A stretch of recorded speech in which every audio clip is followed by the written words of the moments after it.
Good morning, team. Part of my acceleration program is I have a really heavy focus on habit creation and what actually makes people maintain long-term habits.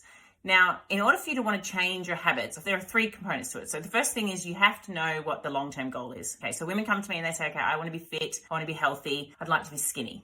Okay, that's great. We know what the long-term goal is, but the problem is that when they have those long-term goals, if they're really desperate to want to try and get those results, is that they can go for really quick fad fixes. So this can be starving themselves, doing calorie counting, fasting, all those things that aren't actually sustainable for a long period of time. Now, nobody's going into a keto, paleo, any of those diets with this intention that you're going to do it for the next 40 years. So when you want to change your habits, the three components are, first of all, you've got your long-term goal. Secondly, you need to consider what are the attributes that an individual that is fit and healthy or skinny, whatever you want to call it, embodies on a daily basis. What is the daily routine that supports that individual to be able to maintain that lifestyle long term and not burn out from it? The third aspect is, what is the perception of themselves that an individual like that owns? I often talk to my clients about the identity shift that needs to occur. So they might be looking at, okay, they want to be remembered as someone who was dedicated. They want to be remembered as someone who was committed, someone who was resilient, someone who continued to rock up, someone who was driven, someone who was motivated. If you can embody that identity and you actually own it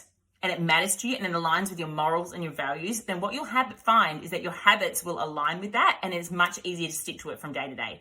So rather than just focusing on the big, hairy, audacious goal, which is just get fit and healthy and just lose weight and get skinny, focus on what is the daily routine that I need to create to become that person and what is the habits and behaviors of an individual like that and what identity they own so that they can put it into place day in, day out. They care about it and they're going to stick to it and they're going to be consistent.